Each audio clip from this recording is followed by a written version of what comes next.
നമസ്കാരം. UK വാർത്തകളിലേക്ക് സ്വാഗതം. ജീവനക്കാരുടെ ജോലിയുടെ കാര്യത്തിൽ കൺസർവേറ്റീവുകളുടെ ചിന്താഗതിയല്ല നിലവിലെ സർക്കാരിനുള്ളത്. ആഴ്ചയിൽ 3 ദിവസം ഏതായാലും ഓഫീസിൽ പോകണമെന്നായിരുന്നു സർക്കാർ നിലപാട്. ജോലി പൂർത്തിയാക്കിയാൽ പിന്നെ നിയന്ത്രണങ്ങൾ എന്തിനെന്നാണ് പുതിയ സർക്കാർ കാഴ്ചപ്പാട്. എല്ലാവരും ഓഫീസിൽ വന്ന് ജോലി ചെയ്യണമെന്ന കടുംപിടുത്തം ഇവർക്കില്ല. വീട്ടിലിരുന്ന് ജോലി ചെയ്താലും മതി.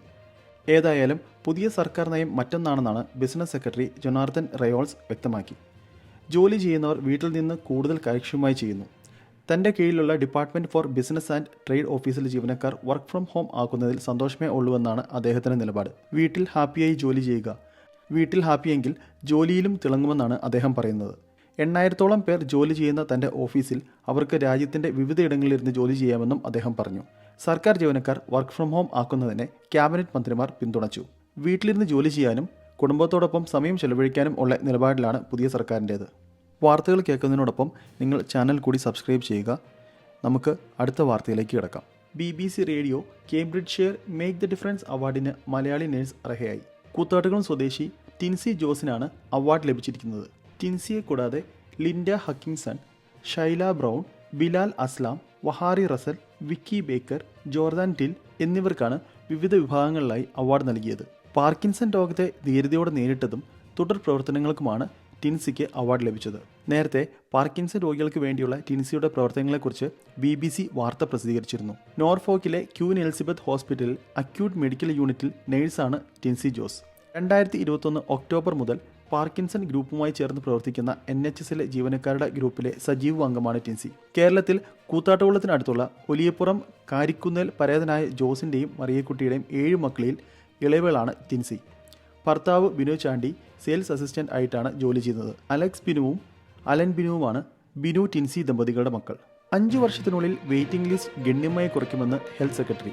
UKയിലെ ഏതൊരു സർക്കാരിൻ്റെയും തലവേദനയാണ് NHSും വെയിറ്റിംഗ് ലിസ്റ്റും. ഇതിന് ശാശ്വത പരിഹാരം കാണാൻ ഇതുവരെ സർക്കാരുകൾക്ക് കഴിഞ്ഞിട്ടില്ല. ഇതിന് പരിഹാരമായിട്ടാണ് ഹെൽത്ത് സെക്രട്ടറി രംഗത്തെത്തിയിരിക്കുന്നത്. അടുത്തിടെ പുറത്തു വന്ന പ്രമുഖ സർജൻ ലോർഡ് ഡാൻസി നടത്തിയ അന്വേഷണത്തിൽ കുട്ടികളുടെ വാക്സിനേഷൻ നിരക്കിൽ ഉൾപ്പെടെ കുത്തനെ കുറവ് വന്നതായി കണ്ടെത്തിയിട്ടുണ്ട്. 11 വയസ്സോടെ അമിതവണ്ണം ബാധിച്ച് ആശുപത്രിയിലെത്തുന്ന കുട്ടികളുടെ എണ്ണവും കുത്തനെ വർദ്ധിച്ചു എന്നാണ് നിരീക്ഷണം. 2029 അടുത്ത പൊതു തെരഞ്ഞെടുപ്പിന് മുമ്പ് NHSലെ ഏറ്റവും വലിയ പ്രതിസന്ധിയായ വെയിറ്റിംഗ് ലിസ്റ്റിൽ ലക്ഷക്കണക്കിന് ആളുകളുടെ കുറവ് ഉണ്ടായിരിക്കണമെന്നാണ് ഹെൽത്ത് സെക്രട്ടറി വ്യക്തമാക്കിയിരിക്കുന്നത്. സ്വകാര്യ മേഖലയുടെ ഉപയോഗം ഉൾപ്പെടെയുള്ള എന്ത് കാര്യം ചെയ്തിട്ടായാലും വെയിറ്റിംഗ് ലിസ്റ്റ് കുറച്ച് നിലനിർത്തുന്നത് ഉറപ്പാക്കാൻ ശ്രമിക്കുമെന്നാണ് വെസ്റ്റ് ടീറിംഗ് സ്കൈ ന്യൂസിനോട് വ്യക്തമാക്കുന്നത്. വെയിറ്റിംഗ് ലിസ്റ്റ് കുറയ്ക്കാൻ NHS സ്വകാര്യ മേഖലയുടെ ശേഷി കൂടി ഉപയോഗപ്പെടുത്തണമെന്നാണ് ഹെൽത്ത് സെക്രട്ടറി പറയുന്നു. NHSനെ പുനർനിർമ്മിക്കുന്നത് സമയമെടുക്കുന്ന പ്രവൃത്തിയാണ്. ഈ സമയത്ത് ആളുകൾക്ക് വേഗത്തിൽ സുരക്ഷ ലഭിക്കുന്നു എന്ന് ഉറപ്പാക്കണം, സ്റ്റീറിംഗ് പറഞ്ഞു. NHSൽ പ്രഖ്യാപിച്ച റിവ്യൂ റിപ്പോർട്ട് പുറത്തുവരാൻ ഇരിക്കുകയാണ് സ്റ്റീറിംഗിൻ്റെ പരാമർശങ്ങൾ. രാജ്യത്തെ തൊഴിൽ മേഖല സമ്പന്നാവസ്ഥയിലേക്ക്. സർക്കാരിൻ്റെ പുതിയ നയങ്ങളിലെ ആശങ്കയെ തുടർന്ന് ജോലിക്കാരെ എടുക്കുന്നത് നിർത്തിവെച്ചിരിക്കുകയാണ് വ്യവസായ സമൂഹം. ലേബർ ഗവൺമെൻറ് തൊഴിലാളികളുടെ അവകാശങ്ങൾ വർദ്ധിപ്പിക്കാനുള്ള ആശങ്കയും ഇതിനൊരു കാരണമാണ്. അടുത്ത മാസം ബഡ്ജറ്റിൽ പല കടുത്ത നികുതി വർധനവുകളും ഉണ്ടാകുമെന്ന ആശങ്കയിലാണ് ബിസിനസ് നേതാക്കൾ പങ്കുവയ്ക്കുന്നത്. ഇതിനിടയിലാണ് റിക്രൂട്ട്മെൻറ്റ് ആൻഡ് എംപ്ലോയ്മെൻറ്റ് കോൺഫറൻസും KPMGയുടെയും റിപ്പോർട്ട് പുറത്തുവരുന്നത്. ലേബറിൻ്റെ നികുതിവേട്ട ഭയന്ന് പല കോടീശ്വരന്മാരും നാടുകടക്കുന്നു എന്നാണ് കണക്ക്. എംപ്ലോയർ കോൺട്രിബ്യൂഷൻ വർദ്ധിപ്പിക്കാൻ സാധ്യതയുണ്ടെന്നാണ് സൂചന. കൂടാതെ capital gain tax, inheritance tax എന്നിവയും ഉയർന്നേക്കാം. ഇതെല്ലാം ബിസിനസ്സുകാർ ആശങ്കയോടാണ് നോക്കിക്കാണുന്നത്. കൂടാതെ തൊഴിലാളികൾക്ക് അനുകൂലമായ കൂടുതൽ അവകാശങ്ങൾ ലഭ്യമാക്കാൻ ലേബർ ഗവൺമെൻറ് പുതിയ നിയമത്തിന് ഒരുങ്ങുന്നതായും സ്ഥാപനങ്ങളെ പിന്നോട്ട് വലിക്കുന്നു. ഓട്ടം സീസണിൽ നടപ്പാക്കുന്ന പുതിയ നിയമം പാസ്സായാൽ തങ്ങളെക്കൊണ്ട് കൂടുതൽ ജോലി ചെയ്യിക്കുന്നതായി അനുഭവപ്പെട്ടാൽ ജോലിക്കാർക്ക് മേധാവികൾക്കെതിരെ നിയമ നടപടി കൈക്കൊള്ളാൻ അധികാരം ലഭിക്കും. ആഴ്ചയിൽ 48 മണിക്കൂറിൽ കൂടുതൽ ജോലി ചെയ്യിക്കുന്ന അവസ്ഥ നേരിട്ടാൽ ജോലിക്കാർക്ക് നഷ്ടപരിഹാരം തേടാമെന്നാണ് മന്ത്രിമാർ സ്വീകരിക്കുന്ന നടപടികളുടെ ഫലമെന്ന് ടൈംസ് റിപ്പോർട്ട് ചെയ്യുന്നു. യൂറോപ്യൻ വർക്കിംഗ് ടൈം നിർദ്ദേശങ്ങൾ ഉൾക്കൊണ്ട് UKയിൽ ഇത് നിയമപരമായി മാറ്റാൻ മുൻ ലേബർ ഗവൺമെൻറ് ആലോചിച്ചിരുന്നു. നിലവിൽ കൗൺസിലുകൾക്കും ഹെൽത്ത് ആൻഡ് സേഫ്റ്റി എക്സിക്യൂട്ടീവുകൾക്കും ഈ നിയമങ്ങൾ നടപ്പിലാക്കാം. എന്നാൽ ട്രൈബ്യൂണലുകൾ ഇത് വിചാരണയ്ക്ക് എടുക്കേണ്ടതില്ല. ഒക്ടോബറിൽ ജോലിക്കാരുടെ അവകാശങ്ങൾ സംരക്ഷിക്കാൻ ലേബർ പാക്കേജ് പ്രഖ്യാപിക്കുമ്പോൾ ഇതിലും മാറ്റം വരുത്താനാണ് നീക്കം. ആഴ്ചയിൽ 4 ദിവസം ജോലി ചെയ്യാൻ അനുമതി ചോദിക്കുന്നത് ഉൾപ്പെടെയുള്ളവ അവകാശങ്ങളുടെ ഭാഗമാണ്. UKയിലെ ഡോക്ടർമാർ സുരക്ഷിതരല്ലെന്ന് റിപ്പോർട്ട്. വിവിധ തരത്തിലുള്ള പീഡനങ്ങൾക്കാണ് ഇവർ ഇരയാകുന്നത്. 52.2% ഡോക്ടർമാരാണ് ലൈംഗിക പീഡനം ഏറ്റുവാങ്ങുന്നത്. പുരുഷന്മാരായ ഡോക്ടർമാരിൽ 34% ഇങ്ങനെ മോശം അനുഭവം നേരിട്ടത്. 45% ഡോക്ടർമാരും വ്യത്യസ്ത രീതിയിൽ പീഡനങ്ങൾക്കിരയാകുന്നു. മോശം കമൻട്രി, ഡേറ്റ് ചോദിക്കൽ, മോശം സ്പർശിക്കൽ, കത്തയക്കലും സന്ദേശങ്ങൾ അയക്കലും തുടങ്ങി പല പീഡനങ്ങൾക്കും ഡോക്ടർമാർ ഇരയാകേണ്ടി വരുന്നു. ആശുപത്രികളിൽ സുരക്ഷാബോധമില്ലാത്തതിനാൽ പല ഡോക്ടർമാർക്കും ജോലി രാജിവെക്കേണ്ട സ്ഥിതി വരെയുണ്ട്. ഡോക്ടർമാരെ ലൈംഗിക ആക്രമണത്തിൽ നിന്ന് രക്ഷിക്കാൻ ആശുപത്രി മാനേജ്മെൻറ്റുകൾ ശക്തമായ നടപടി സ്വീകരിക്കണമെന്നാണ് ആവശ്യം ഉയരുന്നത്. ഇതിനിടെ ആവശ്യത്തിന് ജീവനക്കാരില്ലാതെ ഇപ്പോൾ തന്നെ നെട്ടോട്ടം ഓടുകയാണ് ബ്രിട്ടനിലെ ആരോഗ്യമേഖല. ജീവനക്കാരുടെ അഭാവവും അമിതഭാരവും ജീവനക്കാരെ NHS നിന്ന് അകറ്റി നിർത്തുകയാണ്. കൂടുതൽ പേർ പിരിഞ്ഞു പോയാൽ ആശുപത്രി മേഖല തന്നെ പ്രതിസന്ധിയിലാവും.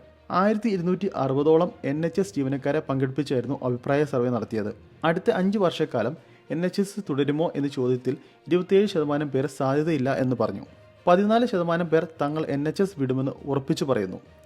8ൽ ഒരാൾ 1 വർഷത്തിനുള്ളിൽ NHS വിടുമെന്ന് വ്യക്തമാക്കി.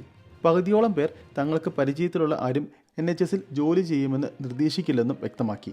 42% പേർ നിർദ്ദേശിക്കുമെന്നും അറിയിച്ചു. കഴിഞ്ഞ ദിവസം NHSന്റെ വെയിറ്റിംഗ് ലിസ്റ്റ് കാത്ത് 8 ലക്ഷത്തിലേറെ കുട്ടികളുണ്ടെന്ന് ഞെട്ടിക്കുന്ന റിപ്പോർട്ട് പുറത്തു വന്നിരുന്നു. കുട്ടികൾ വരെ വർഷങ്ങളോളം കാത്തിരിക്കേണ്ട ഗതികെട്ട അവസ്ഥയിൽ വൻ പ്രതിഷേധമാണ് ഉയരുന്നത്. ഗാസയിൽ വെടിനിർത്തൽ അനിവാര്യമെന്ന് UKയുടെയും USന്റെയും ഇന്റലിജൻസ് ഏജൻസിയായ CIA-യും MI6ന്റെയും മേധാവികൾ വ്യക്തമാക്കുന്നു. ഇപ്പോൾ നടന്നുകൊണ്ടിരിക്കുന്ന ഇസ്രായേൽ ഹമാസ് യുദ്ധത്തിന്റെ തീവ്രത കുറയ്ക്കാൻ ഇതേറെ അനിവാര്യമാണെന്നാണ് ഇവർ ചൂണ്ടിക്കാണിക്കുന്നത്. വെടിനിർത്തൽ പ്രഖ്യാപിക്കുന്നതോടെ പാലസ്തീനികളുടെ കഷ്ടപ്പാടുകളും ഭയാനകരമായ ജീവിതനഷ്ടവും അവസാനിപ്പിക്കാമെന്നും 11 മാസത്തെ നരക ജീവിതത്തിന് ശേഷം ബന്ദികളെ വിട്ടയക്കാൻ കഴിയുമെന്ന് CIA ഡയറക്ടർ വില്യം ബെൻസും MI6 ചീഫ് റിച്ചാർഡ് മൂറും പറയുന്നു. അന്താരാഷ്ട്ര ഭീകരത ഉയർത്തുന്ന ആഗോള ഭീഷണികളെ പറ്റിയും ഇവർ ചൂണ്ടിക്കാട്ടി. അതേസമയം ഗാസയിൽ ഇപ്പോഴും ഇസ്രായേൽ ആക്രമണം തുടരുകയാണ്. 24 മണിക്കൂറിനിടെ നടന്ന ആക്രമണത്തിൽ 60ലധികം പേർക്കാണ് ജീവൻ നഷ്ടമായത്. ഗാസയിലെ ഒരു വീട് ലക്ഷ്യമാക്കി ഇസ്രായേൽ നടത്തിയ ആക്രമണത്തിൽ 5 പേർ കൊല്ലപ്പെട്ടു. ഹാലിമ അൽ സാദിയ ക്യാമ്പിൽ ഉണ്ടായ ആക്രമണത്തിൽ 8 പേർ കൊല്ലപ്പെട്ടുവെന്നും 15ലധികം പേർക്ക് പരിക്കേറ്റു എന്നാണ് റിപ്പോർട്ട്. ഇതോടെ വാർത്തകൾ അവസാനിക്കുന്നു. നന്ദി, നമസ്കാരം.